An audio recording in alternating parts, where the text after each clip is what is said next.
HR business partner here at Robinson. I support the supply division for Manitoba, Saskatchewan, and Northwestern Ontario. I'm joined today by Chris Platt, who is an Express customer service representative in our Steinbach branch in Manitoba. Chris joined us just in November, I think, Chris? Is that Yeah, correct? November, end of November. Yeah, great. And so today we're going to talk about Pride. June is Pride Month in Canada, and various Pride events are going on throughout the provinces. And we thought it was a good opportunity to help educate everyone about Pride and about the importance of diversity within the organization. So Chris, in addition to being an Express customer service representative at our Steinbach branch, you're also the president of Steinbach Pride. So why don't we start off by you tell me what Pride means to you? Pride to me is, I get this asked a lot, is especially in our community. Pride for me is the one day of the year or the month of the year where we can be proud of who we are, who we can be. We can be our true, genuine selves. We can be loud about what we are and be excited and passionate. It is still difficult out there to be part of the LGBTQ2 plus community, and it's great to have that one time where you kind of let your hair out. Yeah, no, I absolutely agree. And I think, you know, for many people, they may see Pride as being a party, a fancy parade, but not really understand that there is a celebration of history and milestones that have been accomplished within the community. You know, thinking just back since I was 18, the number of milestones that have been achieved have been incredible. You know, the opportunity to marry the person you love, the ability to have children or adopt children, being able to have your partner receive spousal benefits. I mean, there's Yep. just so many milestones that have happened just in the last, 20, 25 years. It's incredible, but we still have a long way to go. And so hence the reason for Pride is it gives us that chance or that opportunity to recognize how far we've come, but still acknowledge how far we have left to go. And Yeah. so, we talk about, and you mentioned being able to be your whole self, and we talk about that a lot in the Robinson Diversity and Inclusion program. And many people may not know what that means. And so, for me, being able to bring your whole self to work, it's really about not having to self-edit, and it's something that we within the community have become so accustomed to that it just happens naturally. And by self-edit, I mean when you're meeting new people, you're always doing a safety assessment as to whether or not you can share pronouns that may reveal that your partner is of the same gender. Yeah. You're thinking about things that you may disclose through regular conversation that would confirm that you're a member of the LGBTQ plus community. And when you have that cycle of self-edit happening, it becomes exhausting after a while. You're always trying to think ahead in conversations, and you're not allowed to be your full authentic self. How do you see the ability to bring your whole self to work? How would you describe it? Amongst the staff, I feel like everybody sees me as who I am first. I feel definitely, I feel comfortable with the staff that I work with. The customers, I still definitely, you do that assessment with every single customer that wants to have a longer conversation with you, or your regulars, especially. You have to sort of figure out what can you and what can you not talk about. When, for example, a great example is the other day I had a customer who said, "Oh, what's your wife's name?" And I responded with Tyler. Well, he sort of eyes bugged out, jaw almost hit the Yeah. ground. But as soon as you gave him a few seconds, it wasn't a big deal.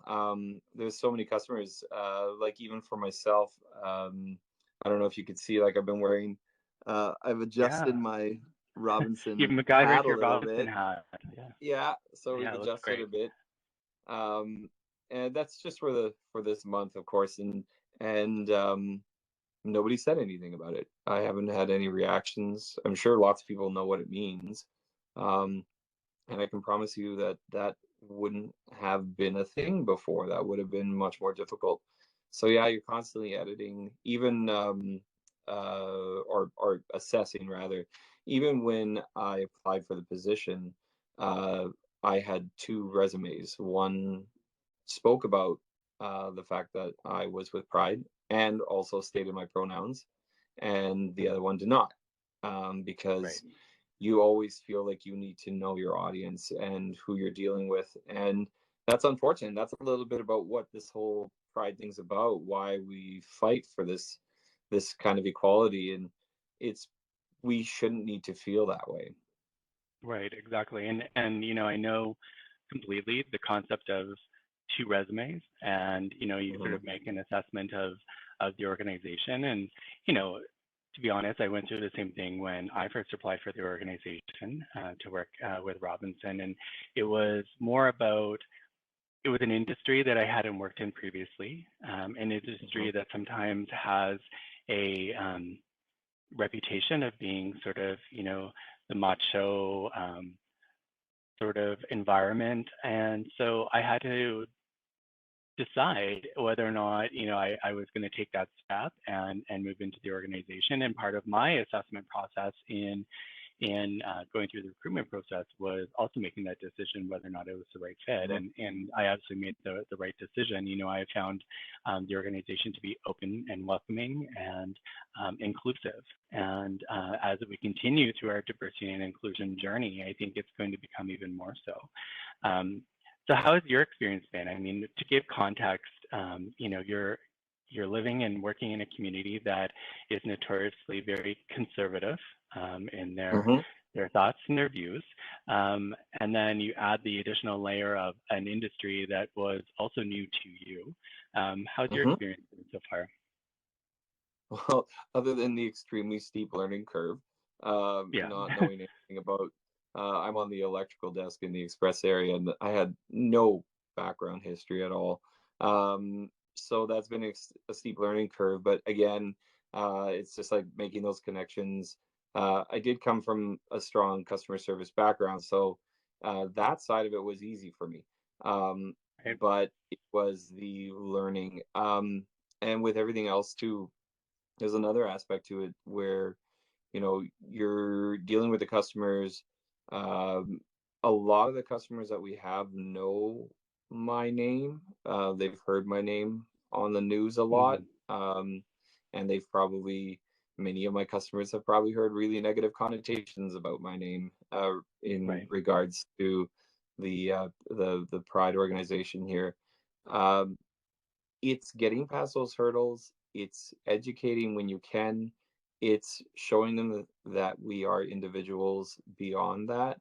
I Mhm. still remember the first Pride that I had where I went up and spoke. The very first one, I remember saying that I am all these other things. Oh, and by the way, I'm also gay. Um, Right. and really speaks to how even here at work, I'm here working.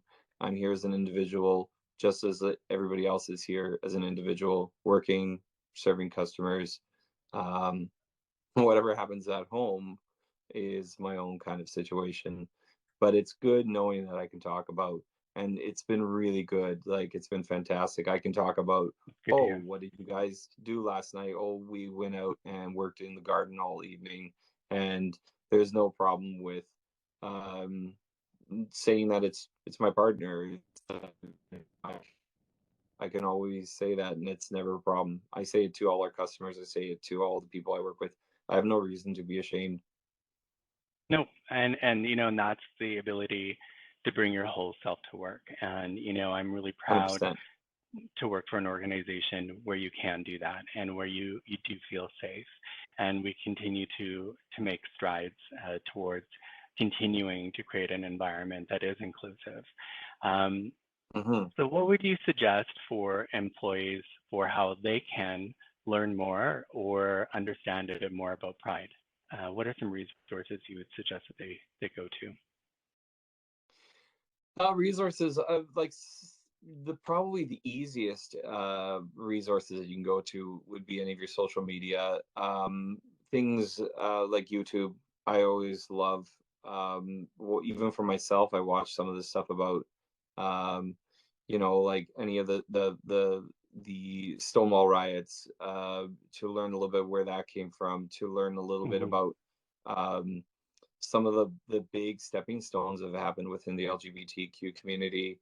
Um, you can learn about what the acronym really means. I know it's actually Right. considerably larger now. I think we used last time we used 2ST LGBTQ plus is I think what we used last time Yeah. at Pride. It's Um, evolving. it's Yeah. evolving. It's a fluid acronym.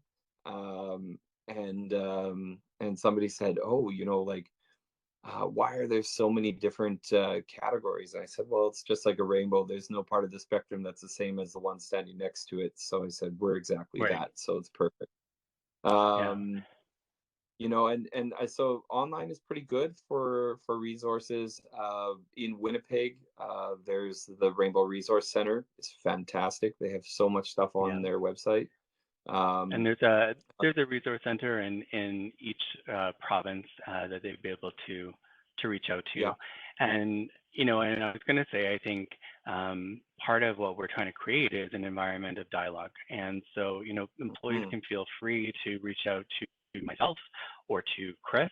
If they have any questions, yeah, we're there to discuss. And I think that sometimes is a barrier, is people's comfort level being able to ask the questions. And I personally would rather people ask questions than not ask questions and have a preconceived notion. So, I'm completely open to dialogue, and I know you are, Chris, as well. Um, 100%.